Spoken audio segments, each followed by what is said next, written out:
কান্দিয়া কুলুরে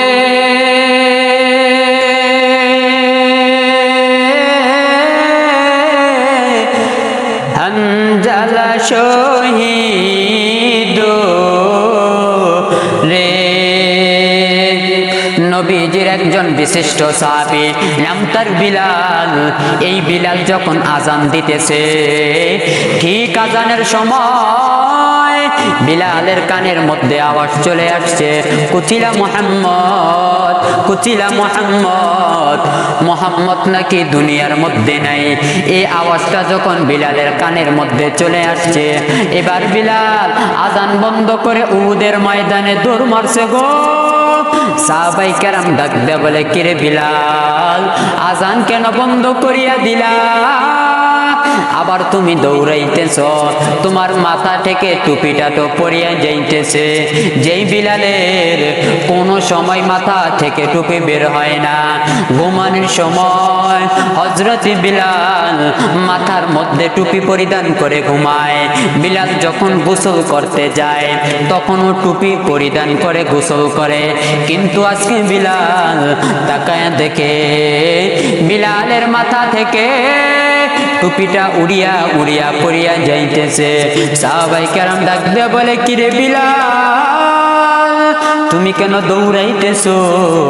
বিলাল ডাক দিয়া বলে, ভাই, আমার নবী নাকি উহুদের ময়দানে নাই।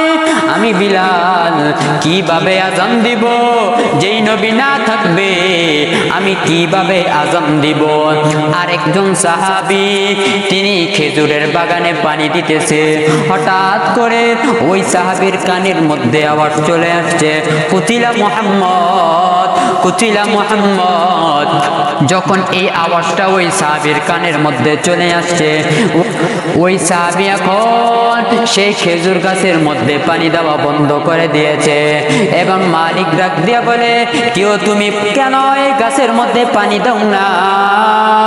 ওই সাহাবী ডাক দিয়া বলে, ভাই, যেই নবী পানি দিতে হয় কিভাবে, যেই নবী আমাদেরকে এটা শিক্ষা দিয়েছে, আজকে তো সেই নবী নাই। যেই নবী না থাকবে সেই নবীর আদর্শটা কিভাবে মানব? হঠাৎ করে আরেকজন সাহাবী, পয়গম্বরের আরেকজন সাহাবী, নাম তার হানজালা। এই হানজালা যখন বিবাহের রাত্র, বাসর রাত যখন শেষ করিয়া গোসলের দিকে রওনা দিছে, স্ত্রীকে ডাক দিয়া বলে, ও বিবি গো, তাড়াতাড়ি লুঙ্গি দাও, গামছা দাও, আমি এখন ফরজ গোসলটা আদায় করে নিব। বিবি বেচারা লুঙ্গি গামছাটা যখন দিয়ে দিল, লুঙ্গি গামছা নিয়ে সামন দিকে যায়। হঠাৎ করে হানজালার কানের মধ্যে আওয়াজ, কুতিলা মুহাম্মদ, কুতিলা মুহাম্মদ। হানজালা মাথাটা পুরা গরম হয়ে গেছে। বিবির ডাক দিয়ে বলে, রে বিবি গো, লুঙ্গি গামছা নাও, তাড়াতাড়ি তরবারি দাও, আর আমার ডালটা তাড়াতাড়ি দিয়া দাও, আমি এখন উহুদের ময়দানে চলিয়া যাব। যেই নবী না থাকবে সেই নবীর জন্য আমি গোসল আদায় করতে পারবো না। যেই নবী গোসল করার নিয়ম শিখিয়েছে, আজকে যদি সেই নবী না থাকে, আমি কোন নবীকে ফলো করে গোসল আদায় করব? ও পর্দার আড়ালের মা, ও যুবক ভাইরা, ভালো করে শুনিয়া রাখো, যেই নবী তোমার আদর্শ, যেই নবী তোমার মডেল, আজকে তুমি সেই নবীকে মহাব্বত করো না। সাহাবায়ে কেরাম সব কিছু ছাড়িয়ে দিছে, একমাত্র নবীর ভালোবাসা সব কিছু ত্যাগ করিয়া ফেলছে। একমাত্র কারণ একটাই, নবীর আদর্শ। তোমার নবীর আদর্শটা ফলো করতে হবে। আমার নবী কি শিখিয়ে দিয়েছে সেটা তোমার জানতে হবে। ঠিক হানজালার কানের মধ্যে যখন এই আওয়াজটা চলে আসছে, হানজালা এবার তরবারি নিয়া, ডাল নিয়া উহুদের ময়দানে দৌড় মারছে। কান্দিয়া কুলুরে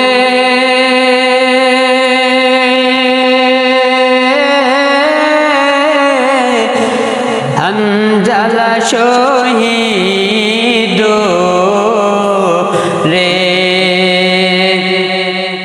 কলিজা চিরিছে রে সেই জঙ্গে ওহুদে। নবীর এক সাহাবী ছিলেন হানজালা নামেতে, তিনি শহীদ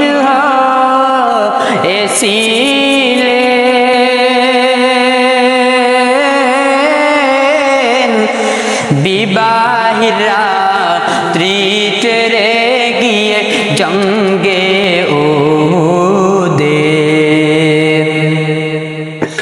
নবীর ডাকে আদার রাতে কহেন বিবির তোরে,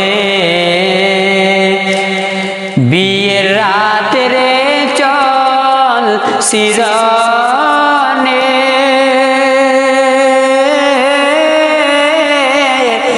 বিদায় দেওয়া মারে রে যাব জঙ্গে ওহুদে।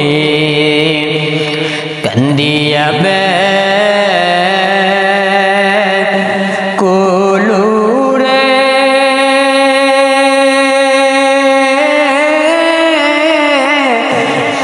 কলিজা ভেঙ্গে সিরে সেই জঙ্গে ওহুদে। হাত তুলে স্ত্রী বলে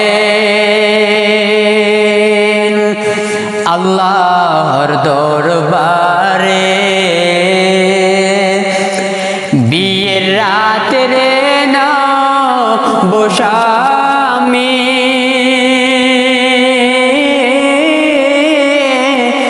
সুপিলাম তো মারে রে যাব জঙ্গে ওহুদে। যুদ্ধে গেলে শহীদ হইলে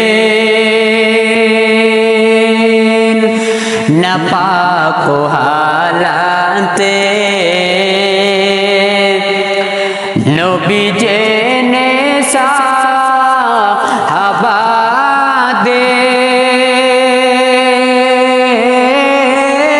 সাহাবাদের বলেন গোসল দিতে রে যাব জঙ্গে ওহুদে। অমনি গাইবি আওয়াজ নবীজি শুনতে পাইলেন, হানজালার গোসল হইবে, ফেরেশতাদের হাতে রে সেই জান্নাতের পানিতে। কান্দিয়া যেই হানজালা আমার নবীর জন্য এত পাগল ছিল, ওই হানজালার স্ত্রী ডাক দিয়া বলে ও পয়গম্বর সাবধান সাবধান, আমার স্বামীর কিন্তু ফরজ গোসল হয়েছে। ও পয়গম্বর আমার স্বামীকে গোসল না করাইয়া কিন্তু কবরের মধ্যে রাখবেন না। পয়গম্বর সাহাবীদেরকে জানায় দিল, ও সাহাবীরা গো, সব সাহাবীদের গোসল করাইয়া একজন সাহাবীকেও কিন্তু গোসল করাইবা না, রক্তবিহীন অবস্থায় কবরের মধ্যে রাখবা। কিন্তু আমার একজন সাহাবী, আমার কলিজার সাহাবী এই হানজালাকে কিন্তু গোসল না দিয়া কবরের মধ্যে রাখবা না গো। আমার নবী সাহাবাইদেরকে বলতেছে তাড়াতাড়ি হানজালার লাশটা তালাশ করো, দেখো হানজালার লাশটা কোথায় আছে। হানজালার লাশ তালাশ করতেছে, হঠাৎ করে পয়গম্বরের সামনে জিবরাইল আমিন হাজির। আসিয়া বলে, ও পয়গম্বর, আপনার এই হানজালার গোসল আল্লাহ তাআলা আসমানের ওই ফেরেশতাদেরকে দিয়া দিয়া গো গোসল করায় দিছে। টেনশন নাই, টেনশন নাই। যে সাহাবী আপনার পাগল, যে সাহাবী আপনার জন্য কলিজাটাও দিত যদি পারে, আমার আল্লাহ ওই সাহাবীকেও সবচেয়ে সম্মান দিয়ে কবরের মধ্যে রাখতেও পারে।